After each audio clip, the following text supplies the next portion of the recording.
마가복음 9장 30절 37절까지 말씀. 그곳을 떠나 갈릴리 가운데로 지날새 예수께서 아무에게도 알리고자 아니하시니 이는 제자들을 가르치시며 또 인자가 사람들의 손에 넘겨져 죽임을 당하고 죽은 지 3일 만에 살아나리라는 것을 말씀하셨기 때문이라. 그러나 제자들은 이 말씀을 깨닫지 못하고 묻기도 두려워하더라. 가버나움에 이르러 집에 계실 때 제자들에게 물으시되 너희가 길에서 서로 토론한 것이 무엇이냐 하시되 그들이 잠잠하니 이는 길에서 서로 누가 크냐 하고 쟁론하였음이라.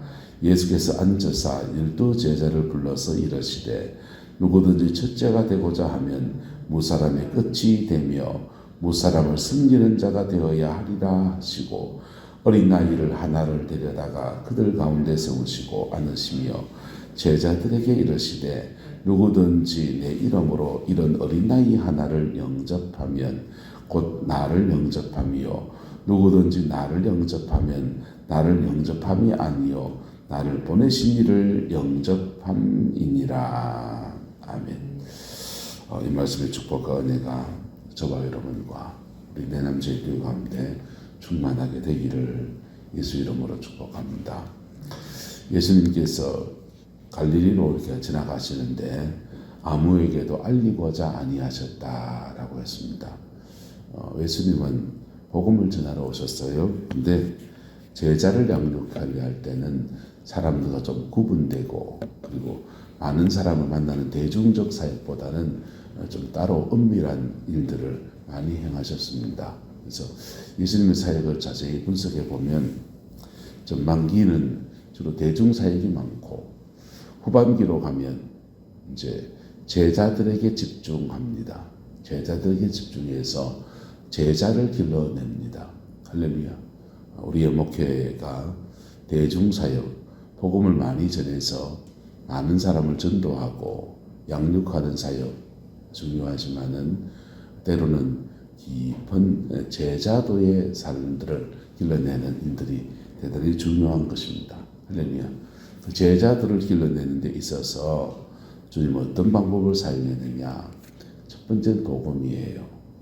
복음 안에서 십자가의 도 안에서 용서하고 새롭게 하시고 이런 것들이고 두 번째는 성령의 능력이죠. 성령의 능력 안에서 사람들이 변화되어지고 영적인 터치를 받는 것들입니다. 세 번째는 그들에게 사역의 실습도 시켰었어요. 근데 그런 모든 밖으로 드러나는 일들의 내면에는 뭐가 필요하느냐? 제자도가 필요한데 그 도는 바로 따라합시다. 겸손의 도. 겸손의 도라는 것입니다. 사람이 세상 말로 공부를 좀 많이 하고 돈을 좀 많이 가지면 그리고 사회 지도층이 되면 겸손해지는 사람이 있는가 하면 그걸로 자기 과시를 하는 사람들이 있습니다. 돈 많은데 그 돈으로 자기 과시를 하는 사람들을 졸부라고 그래요. 졸부.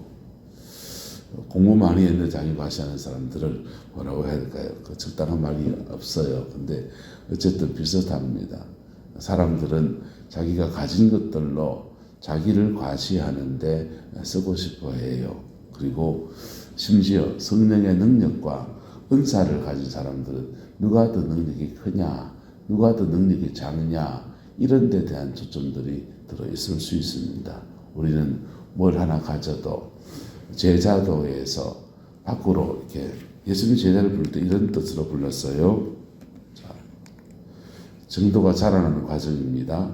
구원, 확립, 제자, 파송 이렇게 G12에서 말하는 이거 4단계죠. 근데 이것이 처음에 복음을 경험하는 것, 두 번째는 성령을 체험해서 하나님 살아계시는구나 하는 그것에 대해서 체험적인 신앙이 될 때 신앙이 확립된다는 겁니다. 세 번째는 제자도의 길을 걸어야 되는데 그때는 따라서 말씀 따라가야 합니다. 말씀을 따라가고 말씀의 진리 앞에 겸비해야 돼요. 그럴 때 그 다음 파송할 때는 성령의 능력을 덧입혀서 하나님의 일을 교회 안의 일이든지 가정의 일이든지 신앙이 이렇게 자라나는 것입니다. 할렐루야. 그렇게 자라나는데 이런 과정에서 배움도 필요하고 성령의 은사를 받는 것도 있고 남들보다 분명히 더 아는 것도 생기고 그리고 축복도 받을 수 있습니다. 물질에 대한 축복, 자녀에 대한 축복 이런 것들을 받을 수 있어요. 그런데 이렇게 더 가지게 되고 더 배우게 되고 더 알게 되는 그 모든 여정의 인격은 어떻게 해야 되느냐? 주님을 닮아가야 합니다. 인격은 어떻게 해야 된다? 주님을 닮아가야 됩니다. 은사를 더 가졌는데 인격이 그시하고 닮아간다. 귀하고 닮아간다. 이 곤란한 문제입니다. 세상의 권력자를 닮아간다. 성령의 능력을 더 가졌는데 그 정말 강력한 능력을 가졌는데 인격이 그를 닮아가면 교회 안에 있으면 교주적 성향을 나타냅니다. 그리고 밖으로 나가버리면 이단이라 합니다. 그리스도를 닮아가는 모든 것을 더 가질 때마다 더 배울 때마다 능력이 더해질 때마다 주님을 더 닮아가는 은혜가 있게 되기를 예수 이름으로 축복합니다. 그럴 때 그 능력은 우리 안에서 이렇게 운행하는 것이지요.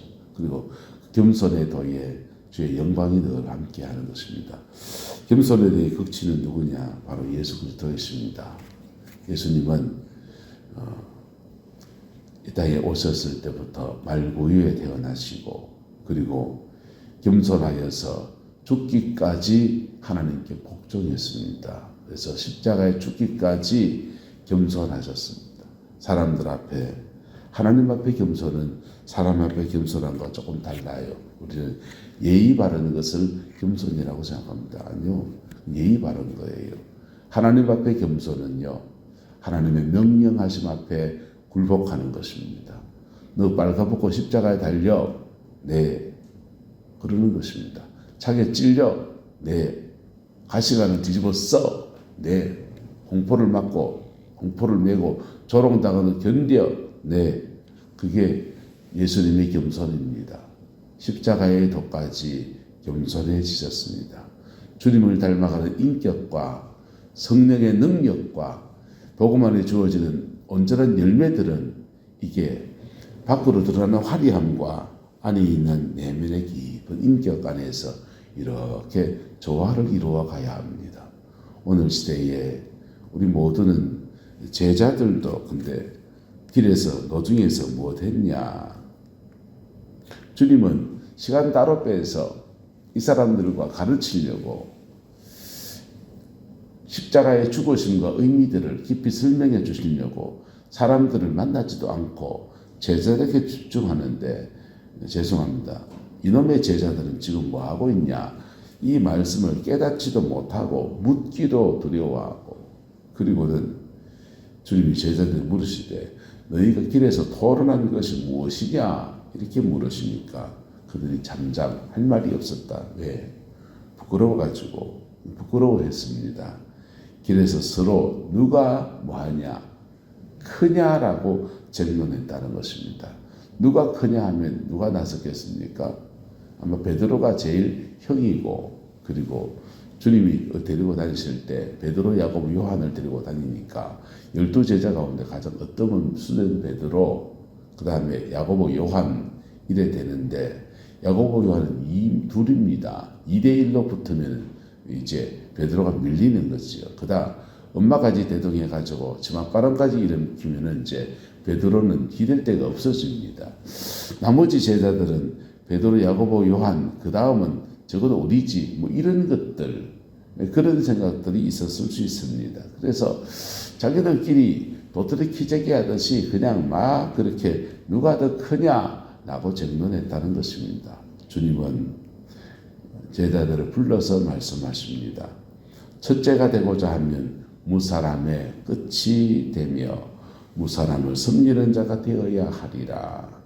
어린아이 하나를 데려다가 그들 가운데 세우시고 안으시며 제자들에게 이르시되 누구든지 내 이름으로 이런 어린아이 하나를 영접하면 곧 나를 영접함이요. 누구든지 나를 영접하면 나를 영접함이 아니요 나를 보내신 이를 영접함이니라 라고 말씀하셨습니다. 주님은 너희들 정말 나를 따르는 제자인 것 감사하고, 그런데 너희들 왜 내 인격과 나의 성품에 대해서 관심이 없느냐.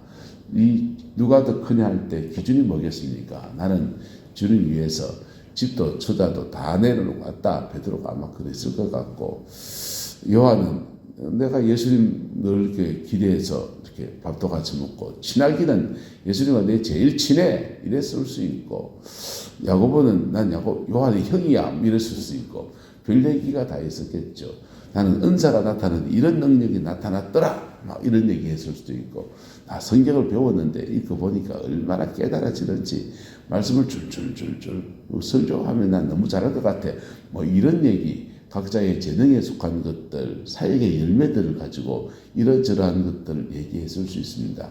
그것이 우리 별 열매도 별로 없지만은 자랑거리, 하나님이 칭찬하시고 하나님이 존귀히 여기시는 은혜가 있기를 축복합니다.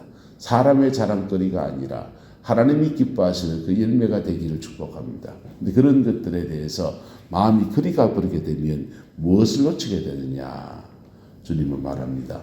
누구든지 내 이름으로 이런 무엇을 어린 나이 하나를 뭐하면 영접하면, 사람들이 큰 거, 높은 거, 잘난 거 이런 교만이 들어가 버리게 되면 뭘 놓치게 되냐? 작은 일의 소중함을 잃어버리게 됩니다. 작은 일의 소중함들, 일상에서 주시는 하나님의 작은 일의 소중함들을 잃어버리게 돼요. 그래서 돈 안 되는 을라들은 뭐 이런 거지요.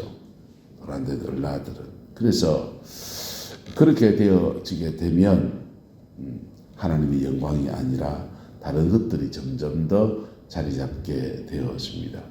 우리는 유교적인 분위기가 있어요. 한국인들에게는 모두 다. 그래서 스스로 좀 높아지고자 싶은 마음들, 지도자가 되고 싶은 마음들, 영전했다. 뭐 그렇게 얘기할 수 있죠. 그런데 세상의 기준입니다. 하나님의 기준은 겸손하게 주님의 맡기신 그 일에 충성하는 것입니다. 성경은 말합니다. 네가 작은 일에 충성하였으니 내 주인의 즐거움에 참여할지어다. 할렐루야. 주님 앞에서 뭘 더 가질수록, 재정이 많아질수록, 목사도 그래요. 큰 교회 하는 목사들은요, 동기라도 내한테 내 어린애가 말 놓더라고. 그래서 그래 니 잘났지 말 놓네. 그래 받아주고 말합니다.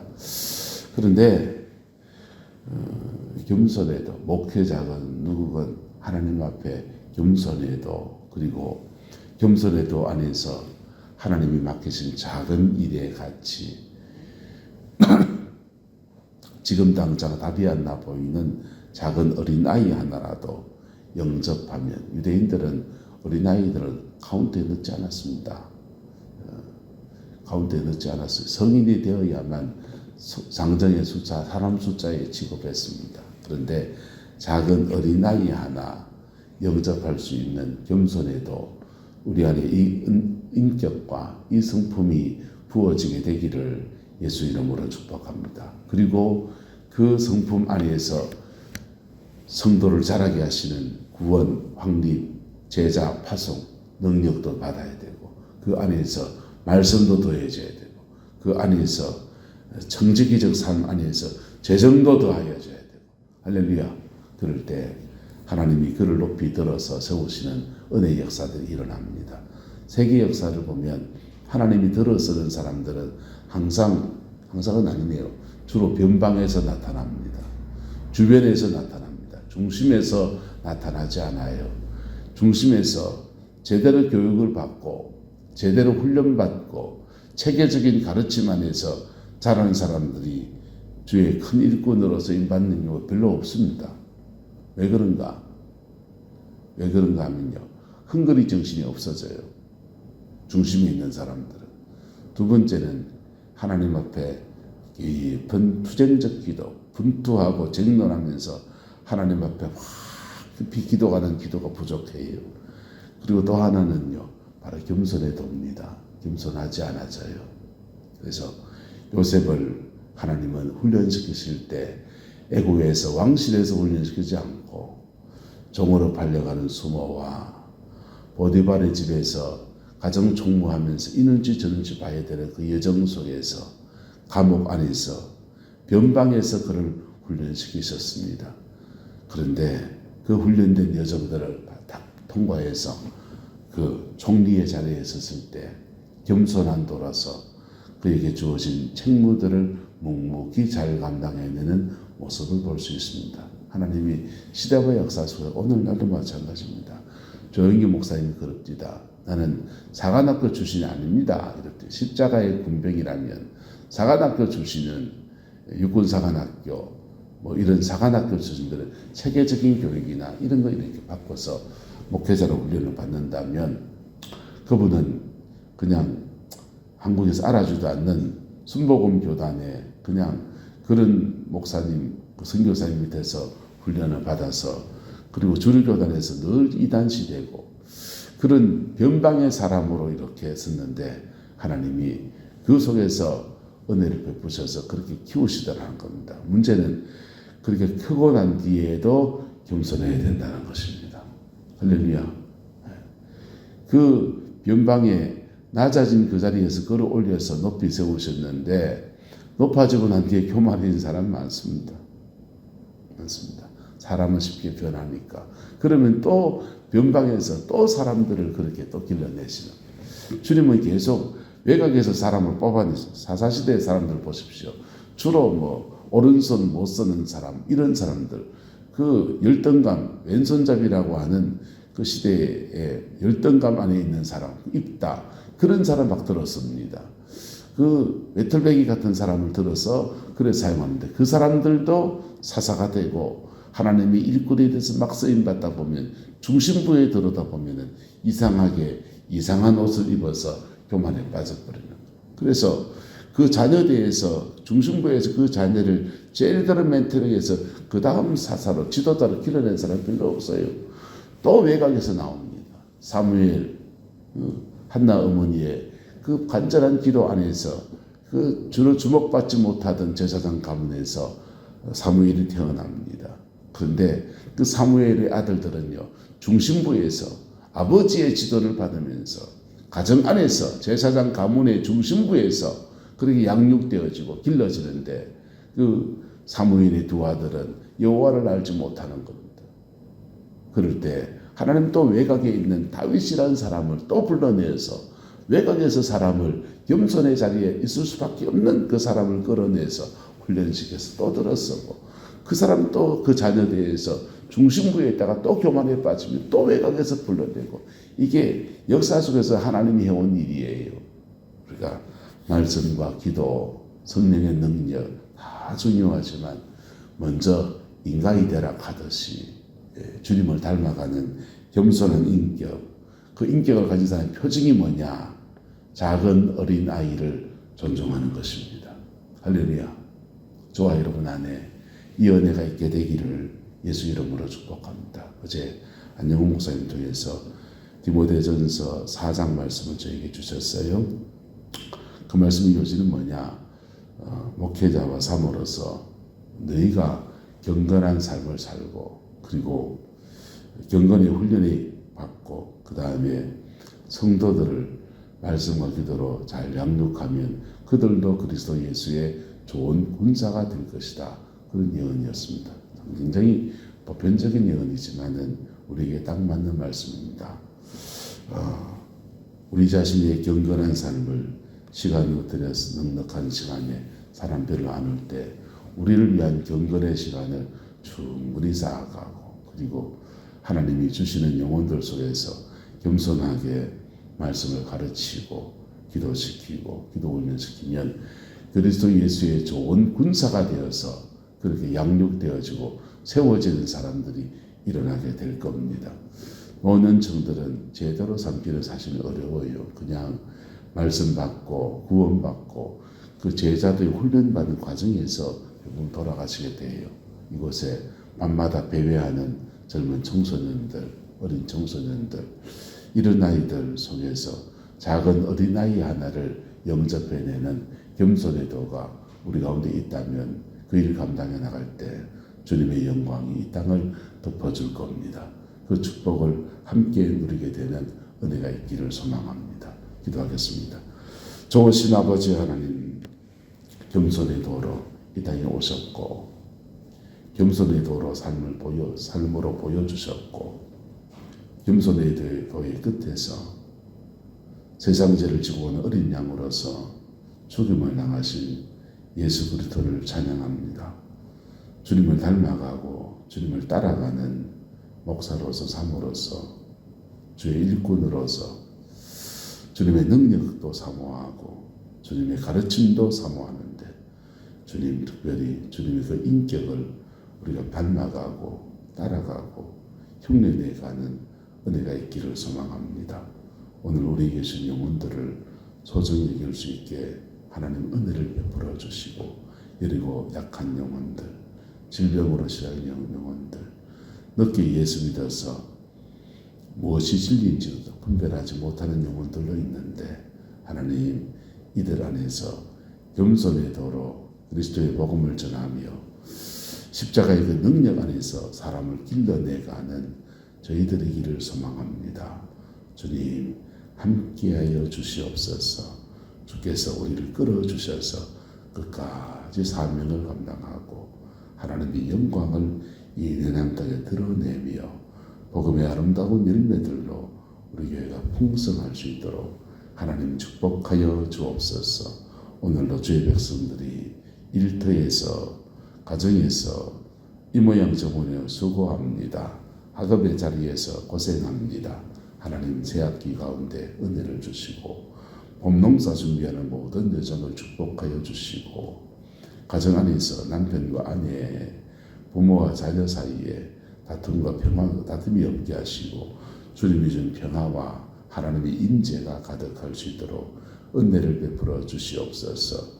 질고 중에 있는 염영훈 집사님 하나님 기억하여 주시고 그 약함을 만져주시고 주의 평강으로 덮어 역사하여 주시옵고 아버지 어린 양 예수 그리스도의 그 능력과 권세가 그 가정을 덮어서 모든 죄를 사하며 모든 상처를 싸매며 모든 무너진 터들을 새롭게 세우는 은혜가 있게 하나님 역사하여 주시옵소서. 주만 바라보고 주만 의지합니다. 여호와께서 함께해 주시옵소서. 홍영식 형제님, 주님 믿음의 고비에 있습니다. 죽음의 고비에 있습니다. 그 절박한 시간에 예수님의 복음이 그 인생을 덮어주시길 원하고 주님이 새롭게 하시는 그 은혜가 그 인생을 끌어주셔서 그 가정 주님 앞에 나오고 믿음의 사람이 되는 은혜가 있게 우리 하나님 인도하여 주옵소서. 넉넉한 구원의 역사도 허락하여 주시고 주님이 허락하시면 치유의 은혜도 주셔서 아버지 그 아들 죽음을 넘어서 회복되어져서 우리 교회의 일꾼 되게 하옵소서. 주께서 함께해 주시기 원합니다. 아버지 구역으로 섬기는 이분희 지사님과 이상수 지사님과 이명기 권사님, 김광수 장로님 기억하여 주셔서 구역 안에서 하나님의 든든함이 하나님의 평강이 운행하는 역사가 있게 축복하여 주시고 주님의 도우심 안에서 넉넉한 승리의 역사가 이루어지게 우리 하나님 인도하여 주옵소서. 주의 도우심 안에서 온전하게 하옵소서. 예수님의 이름으로 축복하며 기도드리옵나이다. 아멘.